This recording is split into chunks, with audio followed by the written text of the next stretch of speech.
Bum, bum, ba-na-na, bum, bum. Bring.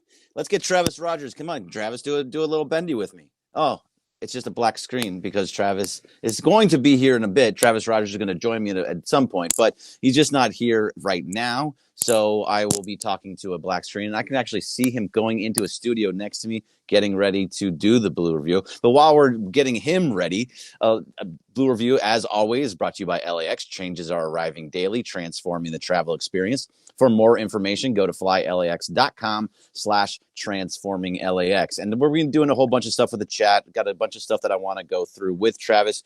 But overall, if you think about it, the Dodgers have just won 5 series in a row. They are now 50-31, tied for the best record in all of baseball. So that means that all the whining and all the complaining about the bullpen, which is legitimate, and all the complaining about the pitching staff, again, legitimate, and all the complaining about Freddie and Mookie and Teo and every Muncy and Conforto and everybody else, the Dodgers still are in a situation where they are tied for the best record in baseball. And there he is. There's the man himself, Travis Rodgers. What's happening, Travis?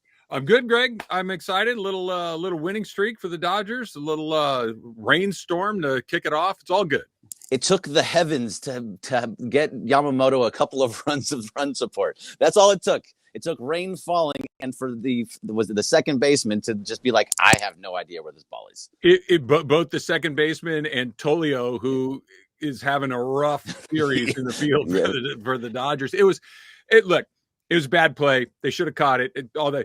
That is 1,000 times more difficult than anybody realizes. When it is raining that hard, looking up into the sky to find the ball, to track the ball with giant rain, it is a far more difficult play than now. It should be made, but that it dropped was not a huge surprise to me. That it nearly hit Tolio on top of the head was a bit of a surprise. That was the weird part to me because yes, those were big drops of water. Huge. Those weren't just like little sprinkles from in LA. Those were big gobs of water. Yeah. But at the same time, like Tolio looked like he wasn't even paying attention to where the ball was. He was just looking for like, oh, cool. Hey, second baseman, you got this. Was it Arcia? Arcia, you got this. No big deal. And he's just standing there and drops 2 feet from him. No, he dropped at his foot. He is not good at defense, Tolio. It's funny. I was oddly enough, I've been in the car a lot the last couple of days when the Dodger game has been on. I've been listening to it on the radio more than I've been able to watch it on TV. And the radio guys are not huge fans of Tolio. It's pretty fun. Because he made 3 errors in the opening game. They only got charged with 1, but it was basically 3. As bad as the second baseman looked, putting his hands out by his side, like it nearly dropped on Tolio's head. You need to look up and at least try to find the ball. He wasn't even looking. He's a mess. Yeah, when Arcia is looking around and moving doing like this, that's your job to go, oh, maybe I should look up. And he wasn't even looking up. Yeah, it's like he was just kind of standing there. I don't know what the heck he was doing. It was crazy. It was also just a crazy game in general. I texted you last night that this was a game that I haven't seen this many weird things kind of happen just in general, because later on down the line, there was a shot to Freddie and the ball went through his glove. Yeah. Like straight. That wasn't it. I don't think they may have given an error because technically it is an error. You had glove on ball and it went right through it. Yeah. So, I've seen that happen occasionally, but not very often. It's Colorado, man. That place is just, it is an environment of weird stuff to happen. Scores get out of whack. The weather is weird there where it can be perfect and then it's a hurricane and then it's perfect again. It's just a weird, the Rockies are so blank and bad that I think it brings out the worst in people because you just know it's going to turn your way. It's a weird environment. Yeah, it really is. I've been saying you just fire Coors Field into the sun because it's just a ballpark that it's a garbage ballpark. It's gigantic. So you have so much space in the outfield and just it's the thin air lets balls just fly and go all over the place. If you like a lot of offense, great. Maybe it's for you, but nobody's ever out of a game in that place. No, that you're right about that. I read something that I thought was pretty interesting. And it's a little counterintuitive, which is the way you could make baseball in Denver more competitive, the way that you could give the Rockies a chance to live and survive and not make it what you just described, is actually go the opposite direction. Make the ballpark actually kind of small. Yeah. And put really high walls like Fenway, like you have like a green monster, to where not a lot of balls fall in. Like right now, the problem isn't just that the ball travels forever, which it does. It's what you said, that the outfield is the second biggest outfield in Major League Baseball. It's enormous. It is an enormous outfield. So a bunch of balls fall in, and then you get home runs.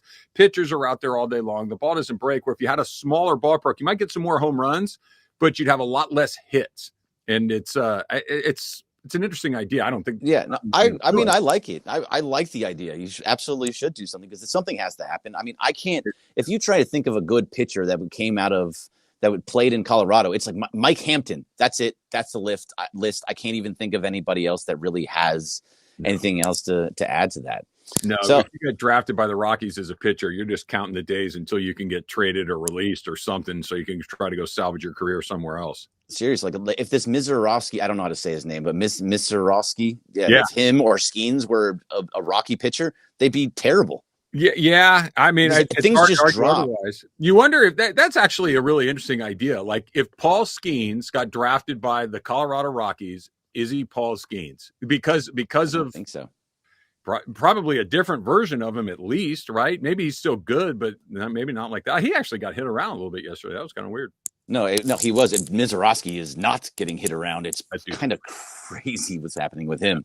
Yeah. But either way, but let's get into the game just a little bit also. And then I have a thing about Dustin May that I want to kind of talk through with you. But Yamamoto, I thought, looked better than I've seen him in probably at least a month, if not two, where he just looked like he was attacking the zone. He was using his splitter a little bit, way more than he has been in the past. He went away. He wasn't doing that stupid thing where he took his foot back and then stood there for a long time to try to offset the Padres for a little bit.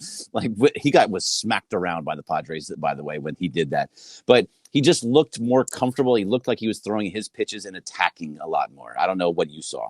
Yeah, I think you're right. I think I read a quote from him that said, getting strike one, this is the oldest baseball adage in the world. The most important pitch of an at-bat is strike one. If you get strike one, you're probably getting him out. If you don't, then the guy's, now you're in a fight. He threw a lot of strike one yesterday. You mentioned the splitter. When he's able to throw his fastball for a strike low in the zone, it opens up the splitter, because he can throw the splitter and it dives out of the zone. You get a lot of swing and miss, and that's when he's at his absolute best. But he was just pumping strikes yesterday. He was ahead in the count. He was able to control counts. He was able to locate. He was able to finish guys off. I thought, like you mentioned a second ago, over the last month and a half or so, he hasn't had the ability to wipe guys out. He gets 2 strikes, but he hasn't been able to put a bunch of guys away. I thought he did a much better job of that last night. And I think they got, I don't know if lucky's the right word, a little fortunate that the rain came when it did, because he gets a win. He gets all, and he only threw 56 pitches. Like, it's a really good outing, really short pitch count. You get to get him off of his feet, feeling pretty good about it. Go into Coors Field and have a good outing. That's rare enough as it is. I thought he was terrific. Yes. And they still didn't score any runs for him. All those runs didn't come until they came back later. They still don't score for him, but he's a terrific pitcher. I still think they'll shut him down for a period of time at some point, just to freshen him up for the stretch run. But he's been great. Yeah, no, he's been great. And it's very much that. I was looking through his numbers and I just thought it was crazy. He's leading the Dodgers in basically everything, in ERA, in games, in strikeouts, and his whip is the lowest among everybody, batting average against, everything that you can kind of look at. He's leading in everything. And before yesterday, he was 6-6. And he cannot get a win. And in the month of June, I think he only had 1 or 2 total runs given to him as run support. I think it was 2.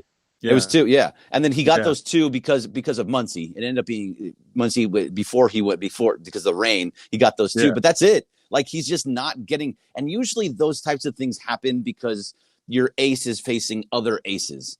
That's not what's happening right now. He's facing guys that are not the other team's ace, and the Dodgers still can't hit when he's up there. Yeah, look. Baseball it's one of the reasons that I know you love it. It's one of the reasons that I love it.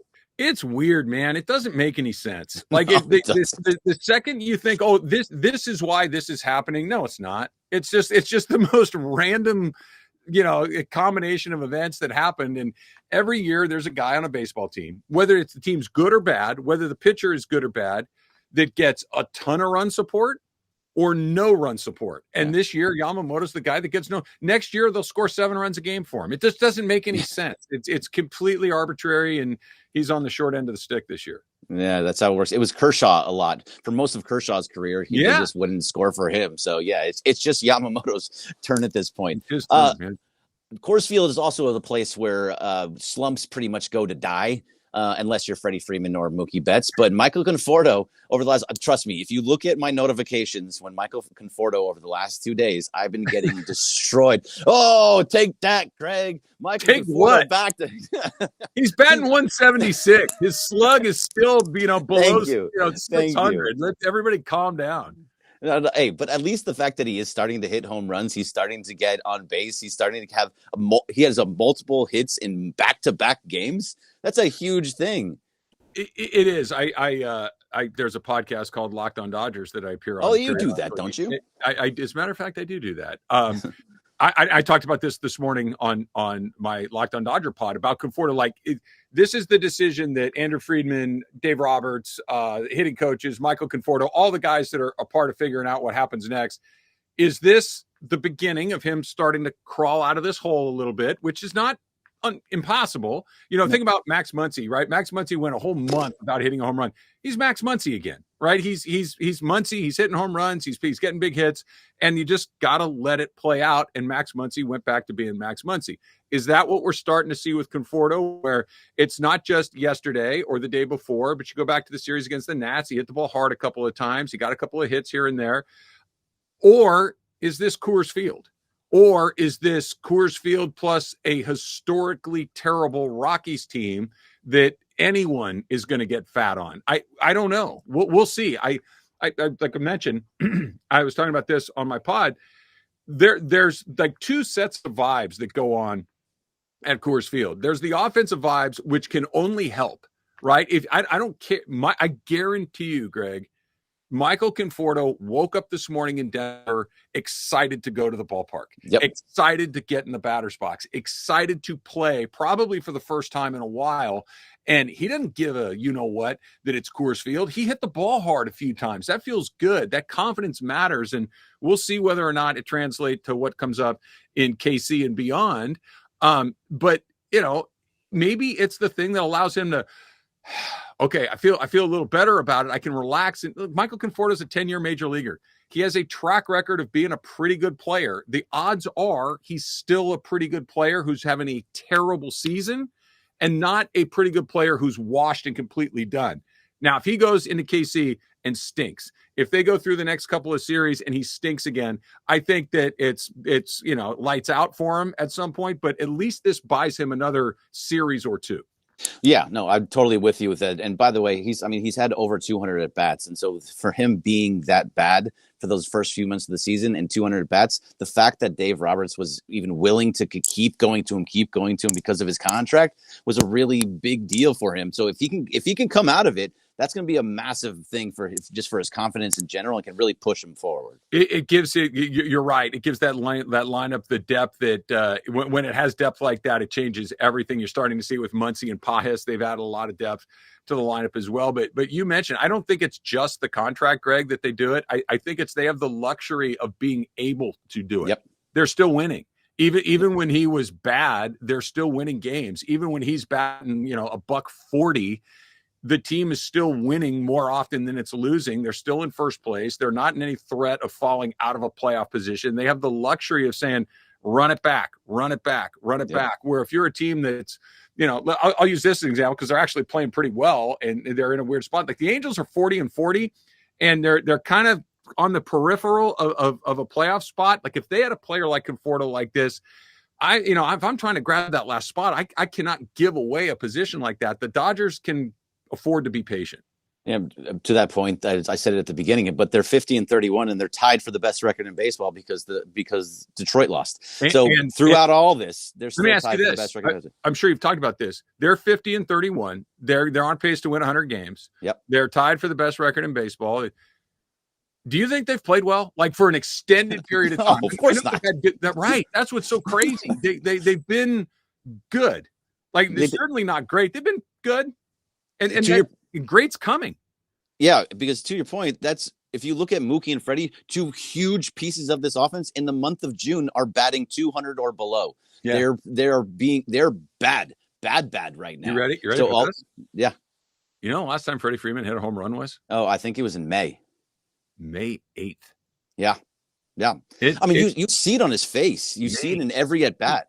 Like Freddie Freeman is one of the greatest hitters ever. May 8th. Yeah. Like that's a long time. And Mookie's last home run was in early June in St. Louis. He's cold too. Like they're 50 and 31 and have the best record in baseball.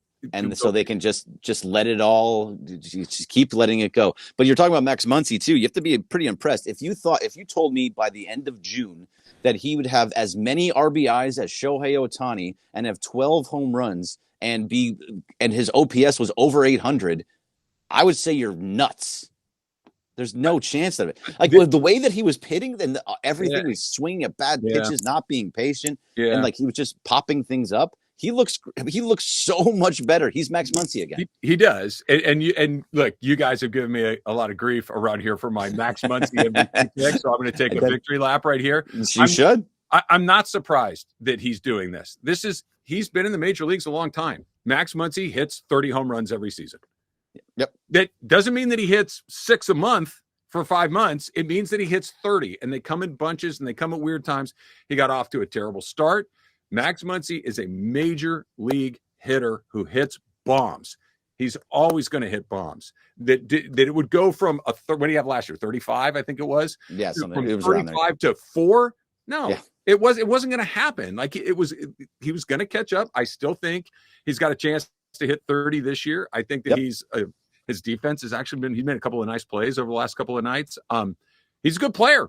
You know, he got off to a terrible start, but this is why guys like Dave Roberts like veterans so much. You know what you're going to get. It might not come exactly when you want it, but I guarantee you Dave Roberts the question you just asked me, is Max Muncy going to have 25 or more home runs at the end of the year? He just went homerless through April. There was he will, because he always does. So I'm thrilled that he's hot. I'm thrilled that it's turned around, but I'm not surprised that Max Muncy's playing like Max Muncy.